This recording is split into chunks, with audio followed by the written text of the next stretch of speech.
So hello and welcome everyone, সবাইকে অনেক অনেক স্বাগত আমার আরেকটা নতুন ভিডিওতে। এবং আজকের থেকে আমি আরেকটা নতুন জিনিস স্টার্ট করতে যাচ্ছি, সেটা হচ্ছে FIFA world cup 2026 team preview. এবং এই টিম প্রিভিউর যে সিরিজটা আমি শুরু করছি আজকের থেকে, এখানে 2026 ফিফা ওয়ার্ল্ড কাপে এখন পর্যন্ত যে দলগুলো কোয়ালিফাই করেছে তাদেরকে নিয়ে আমি প্রিভিউ করব, এবং যে দলগুলো এখন পর্যন্ত কোয়ালিফাই করে নেই তাদেরকে নিয়ে আমি এপ্রিলে অথবা মেতে আবার নতুন করে প্রিভিউ করব। এবং আপনারা সবাই জানেন যে আমি ফিফা ওয়ার্ল্ড কাপ গ্রুপ প্রিভিউগুলো করছিলাম। তো ওইখানে যে গ্রুপগুলোতে ছোটো দলগুলো এখনও কনফার্ম হয়নি, ওই গ্রুপগুলো প্লাস যে গ্রুপগুলোতে 4টা দল আছে, ওই গ্রুপগুলো নিয়েও আমি আবার ওয়ার্ল্ড কাপের আগে আবার প্রিভিউ করবো। সো সেখানে আপনারা যে দলগুলো এখনও কনফার্ম হয়নি বা যারা এখনও কোয়ালিফাই করে নেই তাদের ব্যাপারেও জানবেন। আচ্ছা, so FIFA world cup 2026 team রিভিউটা স্টার্ট করবো হচ্ছে ফ্রান্সকে দিয়ে। ফ্রান্স এখনও পর্যন্ত মোট তারা 16বার আসলে ওয়ার্ল্ড কাপ খেলেছে এই 2026 ফিফা ওয়ার্ল্ড কাপের আগে, যার মধ্যে দুবার চ্যাম্পিয়ন হয়েছে তারা 1998 এবং হচ্ছে আপনার 2018-তে। তারপর হচ্ছে 8বার তারা দ্বিতীয় রানকে আছে এবং 6বার গ্রুপ পর্বতে পার পড়ছে। এবার যদি ফ্রান্সকে নিয়ে একটু কিছু বলি, ফ্রান্সের স্কোয়াডটা বেশ ব্যালেন্স এবং তাদের বলতে গেলে সব পজিশনে আসলে ম্যাচ উইন্স রয়েছে।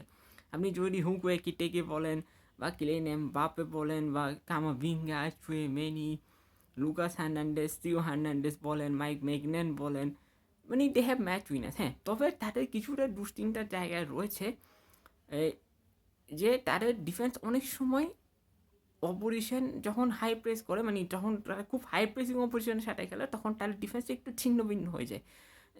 উদাহরণস্বরূপ দেখেন 2022 ওয়ার্ল্ড কাপ ফাইনালে যখন আর্জেন্টিনা হাই প্রেস খেলছিল, তখন কিন্তু ফ্রান্সের ডিফেন্সে একটু নর্মাল লাগছিল। কিন্তু পরবর্তীতে ডিডিয়ার দেশম কী করলেন, কিছু ট্যাকটিক্যাল চেঞ্জ করলেন, যেটার কারণে ফ্রান্স শেষের দিকে ম্যাচে ফিরে এসেছিল। নাহলে কিন্তু ফার্স্ট হাফটা যদি আপনারা দেখেন ওয়ার্ল্ড কাপ ফাইনালে, France was clearly struggling because Argentina খুব হাই প্রেস করতেছিল। তাদের টার্গেট ছিল আমরা কুইক কাউন্টার অ্যাটাকে যাবো, বল ধরে রেখে কুইক কাউন্টার অ্যাটাকে যাবো, যেটা আর্জেন্টিনা করছিল, যেটার কারণে ফ্রান্সের ডিফেন্স একটু শেকি ছিল। But at the end of the day তারা রিকভার করতে পেরেছিল বিকজ ডিডিয়ার দেশম শেষের দিকে এসে, মানে ফার্স্ট হাফের শেষে কিছু চেঞ্জেস করেছেন, যেটা কারণে আসলে ফ্রান্স প্র্যাকটিক্যালি ম্যাচে ফিরে এসেছিল। ম্যাচটা এক্সট্রা টাইম পর্যন্ত যায়, সেখানে ম্যাচ 3-3 শেষ হয়। টপ টোয়েন্টিটা তার হেজেটা আনফর্চুনেট ছিল, বাট ফ্রান্স এইবার ওয়ার্ল্ড কাপে সেটা করতে পারবে না। তাদের ডিফেন্সটা লাইন আপটা যদি দেখেন, ইব্রাহিম কোনাতে একটু মিস্টেক প্রন প্লেয়ার, মানে সে প্রচুর মিস্টেক করে। সো তাকে নিয়ে একটু ভাবতে হবে ম্যানেজমেন্টকে। এর বাদে যারা আছেন, জোলাস কোন্ডে বলেন, উপেমেকানো আছেন, they are very top level player, but তাদের ডিফেন্সটা হয়তো একটু কনসার্ন হতে পারে এই ওয়ার্ল্ড কাপে। ওভারঅল তাদের অ্যাটাক বলেন, তাদের মিডফিল্ড বলেন লুকস কম্প্যাক্ট, বাট তাদের ডিফেন্সটা হয়তো একটু ওরি হতে পারে। আরেকটা যেটা ফ্রান্সকে একটু হলেও ভাবাবে বা ফ্রান্সের জন্য একটু ওরি হতে পারে, সেটা হচ্ছে কিলিয়ান এমবাপ্পের ইঞ্জুরি। তাই কিলিয়ান এমবাপ্পে এই সিজনে অলরেডি অনেকগুলো ম্যাচ লিগ ম্যাচ মিস করেছেন বিকজ অফ ইঞ্জুরি, এছাড়া একটা ইন্টারন্যাশনাল ম্যাচও মিস করেছেন বিকজ অফ ইঞ্জুরি।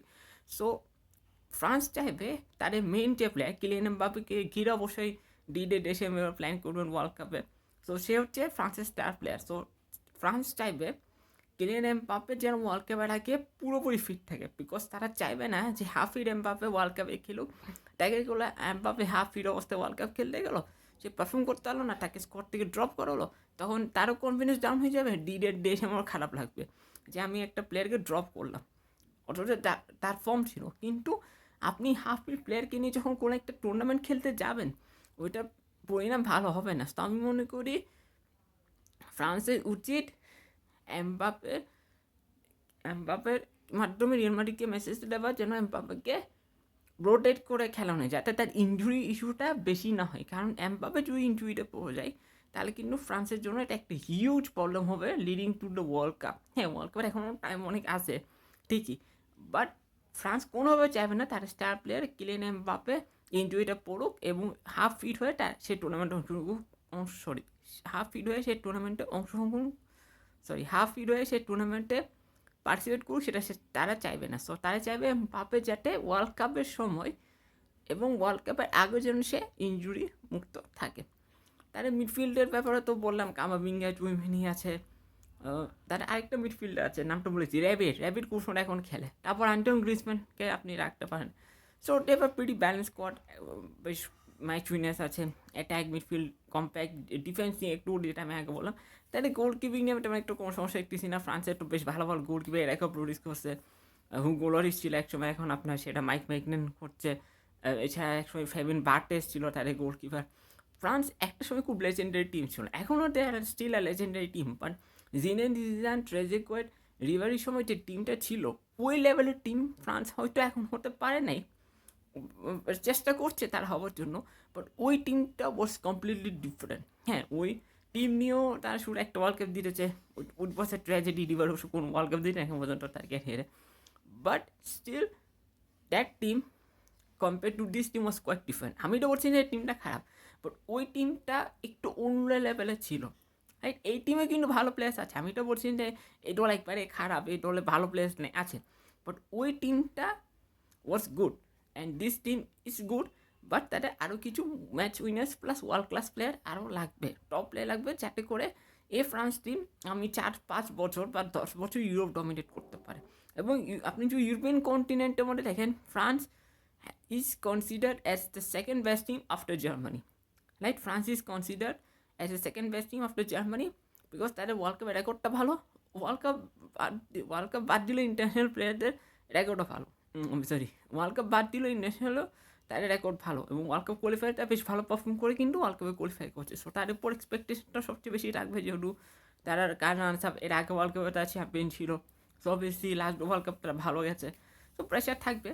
বাট দেখা যাক যে আসলে স্কোয়াড নিয়ে ফ্রান্স আসলে ওয়ার্ল্ড কাপে কতদূর যায়, বাট আমি মনে করি France will be one of the favourites actually to win the world cup. With this squad they are one of the favourites to win the world cup. যদি squad নিয়ে তারা ভালো করতে পারে ভালো, আর না হলে আসলে কিছু বলার থাকবে না আর কি।